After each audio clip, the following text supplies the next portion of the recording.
Hey guys, today's reading we're going to start off at chapter 21 of Genesis. Now the Eternal dealt with Sarah as he had said. The Eternal did for Sarah what he had promised, and Sarah conceived. She bore a son for Abraham's old age. When the time came around of which God had told him, Abraham called the son born to him by Sarah Isaac. And when Isaac was 8 days old, Abraham circumcised his son, as God had ordered him. Abraham was 100 years old when his son Isaac was born. So Sarah said, God has prepared laughter for me. She said, think of anyone telling Abraham, Sarah is suckling a child. I have borne him a son for his old age, and all who hear it will laugh over me. When the child grew up and was weaned, Abraham held a great feast on the day of his weaning. But Sarah noticed the son of Hagar the Egyptian, whom she had borne to Abraham, playing along with her son Isaac. So she told Abraham, put away the slave girl and her boy. The son of that slave girl is not to be heir along with my son, with Isaac. Now Abraham resented this keenly on account of his boy. But God said to Abraham, do not resent it on account of the lad and your slave girl. Listen to Sarah's bidding, for it is through Isaac that your name shall be carried on. I will make another nation of your son, the son of your slave girl, because he is your child. Next morning Abraham rose up and gave Hagar some food and a water skin. He put the boy upon her shoulder and sent her off. She went away and wandered in the desert of Beersheba. And when the water and the skin was done, she threw the child under a bush, and she sat down about a bow shot from him, saying to herself, I cannot bear to see the child dying. But as she sat opposite to him, the boy wept aloud, and God heard his cry. Then the angel of God called from heaven to Hagar, Hagar, what is the matter with you? Fear not, for God has heard the cry of the boy where he is lying. Come, lift the boy up and hold him, for I will make him a great nation. And now God opened her eyes, and she saw a well of water. Then she went and filled the skin with water and gave the boy a drink. God was with him. He grew up to be an archer in the desert, living in the desert of Paran, and his mother got a wife for him from the land of Egypt. Now at that time, Abimelech and Phicol, his general, said to Abraham, God is with you in all that you do. Come now, swear here to me by God that you will not be false to me, nor to my son, nor to my descendants, but that as I have treated you kindly, so you will treat me in the land where you are living. I will swear it, said Abraham. So Abraham gave a present of sheep and oxen to Abimelech, and the two men made a compact. Hence the spot was called Beersheba, Oathwell, because the two men swore an oath there. Whenever Abraham complained to Abimelech about some well of water which Abimelech's slaves had seized, Abimelech would reply, I do not know who did this. You never told me about it. I never heard of it till today. The Abraham set apart 7 ewe lambs of the flock, and when Abimelech asked Abraham, what are these 7 ewe lambs that you have set apart? He replied, you will accept these 7 ewe lambs from me in token of the fact that it is I who dug these wells. So they made a compact at Beersheba. Abimelech and Phicol, his general, left to return to the Philistine country, while Abraham planted a tamarisk at Beersheba, and there worshipped the Eternal, the everlasting God. For many a day Abraham lived in the Philistine country. After this God put Abraham to the test. Abraham, he said, and Abraham answered, Here I am. And he said, Take your son, your only son, the son that you love, take Isaac and go to the district of Moriah. There offer him in sacrifice on one of the hills which I will name to you. Next morning Abraham rose and saddled his ass. Taking with him 2 of his servants and his son Isaac, he cut wood for burning the sacrifice, and started for the spot of which God told him. On the 3rd day Abraham looked up and saw the spot at a distance. Then Abraham said to his servants, You stay here with the ass. The lad and I are going yonder to worship, and then we will come back to you. So Abraham took the wood for burning the sacrifice and laid it on his son Isaac. He himself carried the fire and the knife. The two went off together. My father, said Isaac to his father Abraham. Yes, my boy, he said.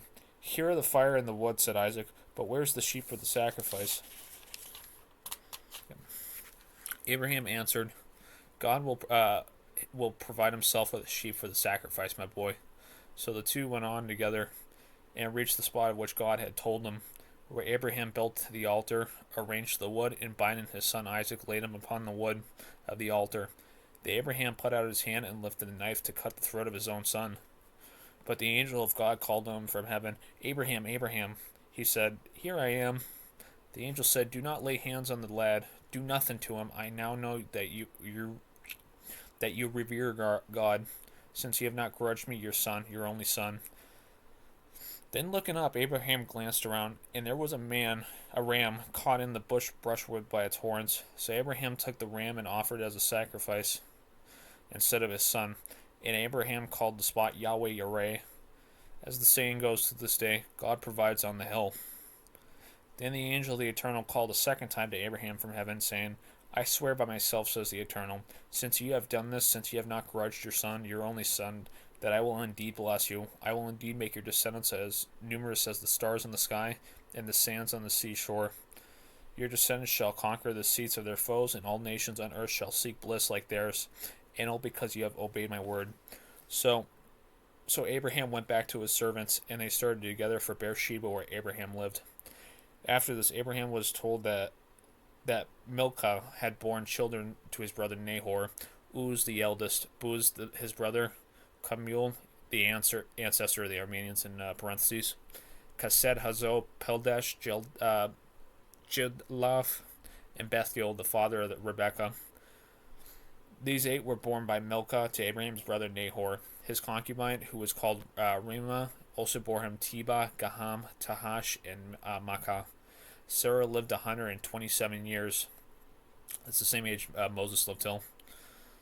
These were the years of Sarah's life. Sarah died at Kiriath Arba, that is Hebron, in the land of Canaan. After going indoors to wail and weep for Sarah, Abraham rose from mourning beside his dead and said to the Hittites, "I am a foreigner residing among you. Let me have a burying place among you, that I may bury my dead out of sight." The Hittites answered Abraham, "Pray listen to us, my lord. You are a great prince among us. Bury your dead in the choicest of our sepulchres. Not a man of us will grudge you his sepulchre for burying your dead."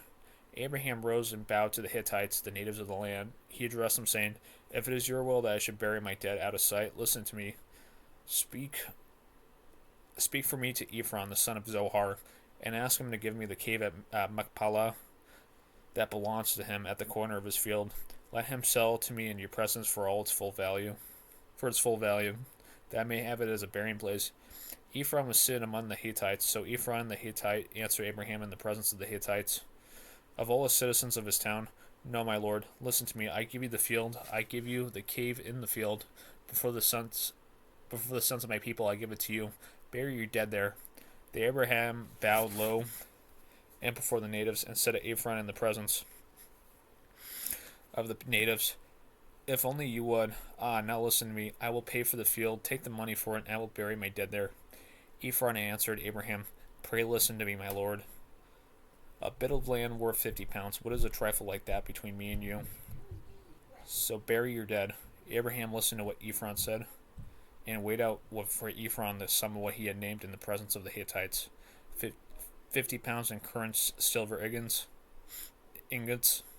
Thus the field of Abraham at Machpelah, east of Mamre, the cave in the field, and all the trees in the field and its borders were conveyed over to Abraham as his property, in the presence of the Hittites, before all the citizens of Ephron's town.